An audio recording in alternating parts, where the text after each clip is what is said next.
आप सुन रहे हैं कहानी मेरी यानी अर्चना ठाकुर की आवाज़ में। आसमान से ऊंचा। माफ़ कीजिए राव साहब, आना तो हमें चाहिए था और बुला हमने आपको लिया।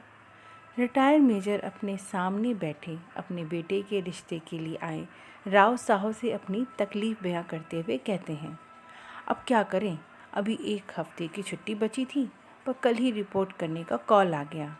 अब आपने न्यूज़ में तो सुन ही लिया होगा कि सरहद पर तनातनी का माहौल फिर से शुरू हो गया है। अरे कोई बात नहीं मेजर साहब, हम कोई पुराने ख़यालात के नहीं कि लड़के वाले ही आए हमारे यहाँ। लीजिए, आपके कहने पे आज की फ़्लाइट से हम बेटी को लिए आपके यहाँ चले आए। अब नया ज़माना है, बच्चे भी आजकल कहाँ रहते हैं अपने पास। कहते कहते वे अपने सामने बैठी अपनी बेटी दिशा और कुछ दूर बैठे मेजर साहब के फ्लाइंग अफसर बेटे अनिमेश की ओर देखते हुए कहते हैं, आप ही देखिए, आप दिल्ली में तो बेटा कश्मीर में और हम पुणे में तो बेटी बेंगलुरु में। कहते हुए वे धीरे से हंस पड़े। दिशा और अनिमेश की शादी की बात बड़ों ने शब्दों से तो दोनों की आंखों की स्वीकृति से तय हो गई। साथ ही तय हो गया कि अगली छुट्टी में दोनों की मंगनी करा दी जाएगी। सब तय होते सब अपने अपने गंतव्य की ओर वापस चल दिए। अनिमेश की पहली पोस्टिंग कश्मीर की घाटी में हुई थी तो दिशा अपना बीटेक करने बेंगलुरु के हॉस्टल में रहती थी। दोनों की छुट्टियां मैच कर उनकी सगाई भी करा दी गई। लेकिन इन सब के बीच उन्हें इतना समय नहीं मिला कि आमने सामने बैठकर एक दूसरे से कभी बात भी कर पाते। दो मन एक दूसरे को जानने को तड़प उठे और दोनों में खत का आदान प्रदान चल निकला। इस पर दिशा की सहेलियां हंस पड़ती कि इस फास्ट ज़माने में तुम्हारा पायलट चिट्ठी क्यों लिखता है। दिशा अपनी अगली चिट्ठी में इसका जवाब भी पा जाती है। सैन्य इलाकों में जैमर होने से लोकल नेटवर्क उतना तेज़ काम नहीं करता, इसलिए कई बार सोचता हूँ कि तुम्हें फ़ोन करूँ, तुम्हारी आवाज़ सुनूँ या ईमेल कर दूँ, पर नहीं कर पाता। तब मेरे एकांत में ये शब्द ही मेरा साथ देते हैं, तुमसे अपनी दिल की बात कहने के लिए। अनिमेश की बात सहसा ही दिशा के कानों में गूंज उठती। दिशा के लिए चिट्ठियाँ अब आदत में तब्दील हो चुकी थी। लैपटॉप पर सरासर चलने वाली उंगलियाँ कब कलम से भी अपनी बात करने लगी, दिशा को खुद भी पता नहीं चला। अनिमेश और दिशा के बीच चिट्ठियों का आदान प्रदान होता रहा। अनिमेश, आज हमारे फ्लाइंग ऑफ लेफ्टिनेंट मुरलीधरन की पोस्टिंग आउट पार्टी थी। हमने बहुत सारी मस्ती की। मुझे गाना नहीं आता, फिर भी मुझे गाना पड़ा। पता है तब मैंने कौन सा गाना गाया? तुम्हें याद करते करते चाय की रैन सारी। फिर तो मेरी जो खिंचाई हुई पूछो मत, मैम ने भी नहीं छोड़ा। सबको तुम्हारा इंतज़ार है दिशा, और मुझे भी। अनिमेश के शब्दों दिशा के दिल में उतरते चले गए।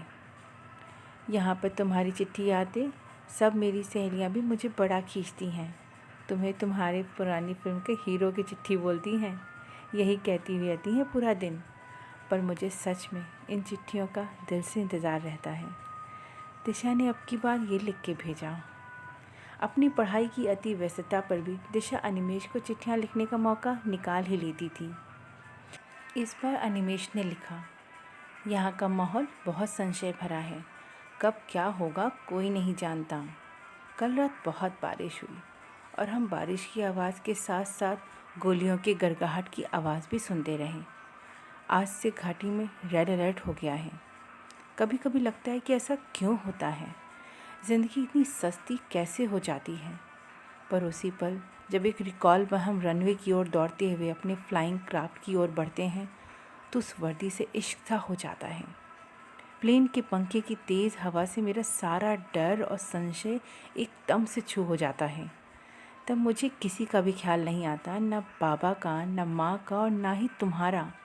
तब सीने की हर धड़कन में जैसे देश पर निसार होने की तड़प उठती है और दुश्मन के दिल में दहशत पैदा करने के बाद ही ये शांत होती है। कहीं मेरी चिट्ठियाँ तुम्हारी पढ़ाई में बाधा तो नहीं पहुँचाती?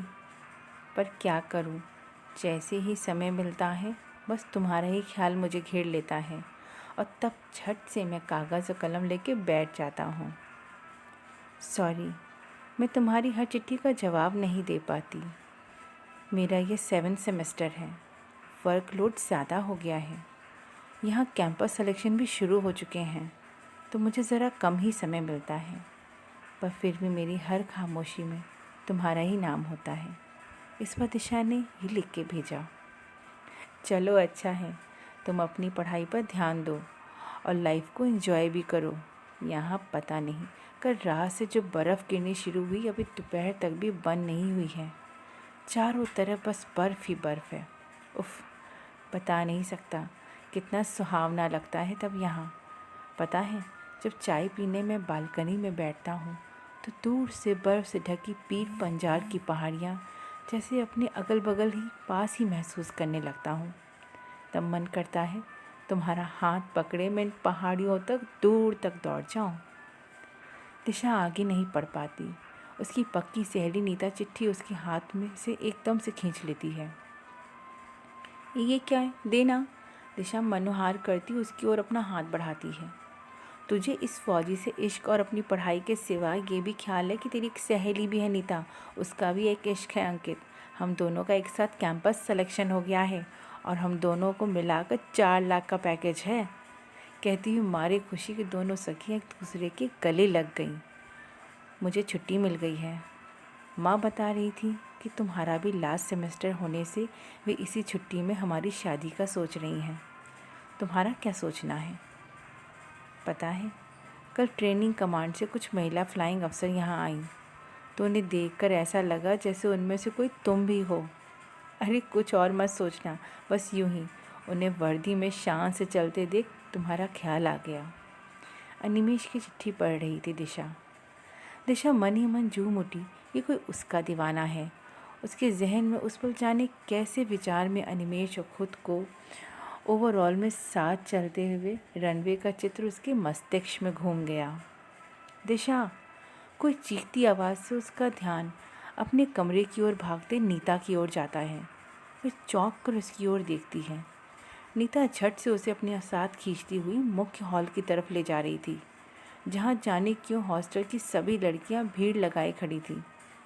फिर किसी आवाज़ पर उसकी तंद्रा टूटी। वह टीवी की आवाज़ थी, जिसमें एक रिपोर्टर अपनी एक ही बात को कई तरह से दोहरा रहा था। अभी अभी घाटी में गश्त लगाती प्लेन क्रैश हो गया, जिसमें मौजूद पायलट घटनास्थल में ही शहीद हो गया। हमारे प्रधानमंत्री ने इस घटना पर अपना दुख जताते हुए उसके परिवारों को सांत्वना दी। पूरे देश में जैसे शोक की लहर दौड़ गई है। शहीद होने वाले पायलट की ये पहली पोस्टिंग थी। फ्लाइंग अफसर अनिमेश सदा अपने जाबाजी के लिए अब याद रखे जाएंगे। दिशा का सर घूम गया। उसे थामने उसकी सहेलियां दौड़ पड़ी। वक्त गुजरता गया, पर ज़ख्म अपने समय पे ही भरते हैं। अब दिशा की मेज़ पर रखी अनिमेश की पुरानी चिट्ठियाँ थीं और नई आने का एक बेजान इंतज़ार भरी कोशिश। उसकी सहेलियाँ आज हॉस्टल छोड़कर जा रही थीं। वे उसे बार बार जता रही थी कि वक्त के साथ कुछ खत्म नहीं होता, निर्जीव पौधे से भी नए अंकुर फूटते हैं। नीता उसे एहसास दिला रही थी कि कैंपस में बड़े काम होते हैं, जिनका बड़ा पैकेज 3 लाख से शुरू हो गया और दिशा सच में उसके लायक है। फिर भी दिशा का ध्यान उनकी ओर नहीं जाता। आज उसका बीटेक ख़त्म हो गया था और वो कोई फॉर्म अपने लैपटॉप पे भर रही थी। जब नीता को लगा कि वो उसकी बात ध्यान नहीं दे रही तो वो लैपटॉप की ओर अपना ध्यान लगा देती है और झट से चौंक उठती है। तो पागल है क्या? इतना अच्छा पैकेज छोड़कर अब ये क्या करने जा रही है? तो फ्लाइंग अफसर बनेगी?